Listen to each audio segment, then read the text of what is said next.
Գյումրիում հաշվառված տնակների թիվն այս պահին մոտ 3 անգամ ավելին է, քան անօթևանի կարգավիճակ ունեցող իրենց բնակարանի հերթին սպասող ընտանիքներինը։ Վերջին հաշվառման տվյալներով քաղաքի երեսին մնացած 2519 տնակներից, սակայն ոչ բոլորն են բնակեցված։ Իսկ բնակեցվածներից ոչ բոլորում են ապրում անօթևանի կարգավիճակով ընտանիքներ, որոնց մի մասն էլ այլ բնակավայրերից է եկել տնակում բնակվել։ Բայց 37 տարի հարցը չկարգավորելու ամենալուրջ պատճառը մնում է կորցրած բնակարանի դիմաց նույն մակերեսով փոխհատուցման որոշումը։ Անօթևան ընտանիքները դարձել են բազմանդամ, բայց փոխհատուցում ստացել են 1 կամ 2 սենյականոց բնակարան, որտեղ չեն տեղավորվել։ Մի մասը գնացել է, մյուսը շարունակում է ապրել տնակում։ Կիսված ընտանիքներ, բնակարանները վաճառած ընտանիքներ, հատկապես բնակարանների գնման վկայագրով բնակարաններ գնած ընտանիքներ, որոնք մենք ենք տեղյակ, թե ինչ ճանապարհով այդ ԲԳՎ-ն իրացրեցին, դրանք ելի մնացին տնակների մեջ։ Հրաժարման ԲԳՎ-ից ոչ անօթևանները հենց դրանք են։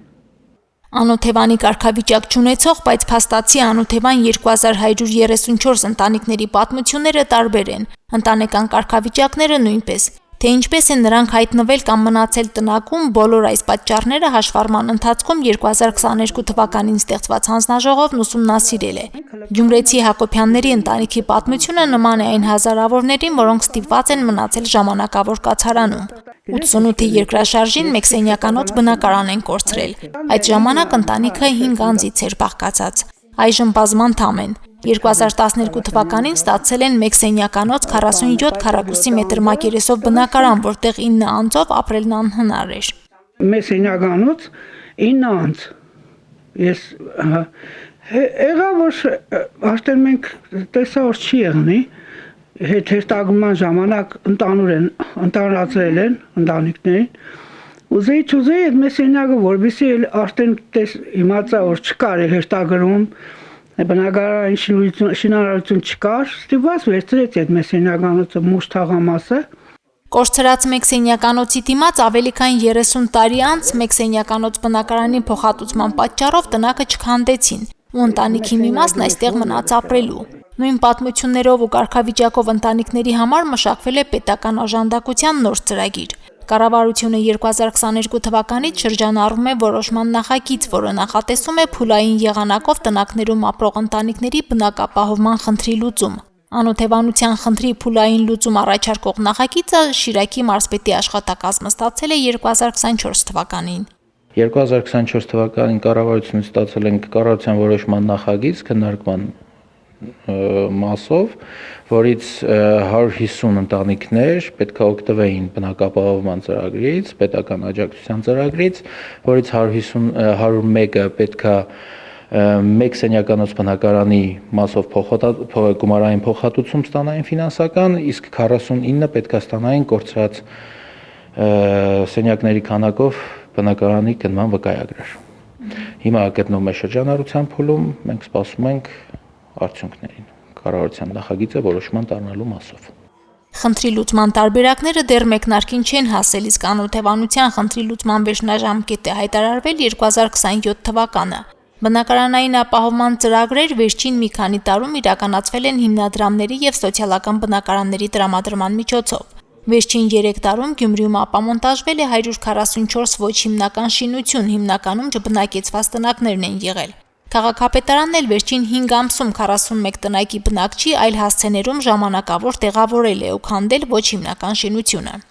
Մեր կողմից գույքագրվեց Վարդբախ թաղամասը, Սեղնահարգելը 58 թաղամասի, որոնք ազատ էին, բնակիչները լքել էին ու այսօր էլ արդեն դրանք պատրաստ են վերանորոգման քաղաքապետարանի միջոցներով մենք բնակեցրինք մարդկանց։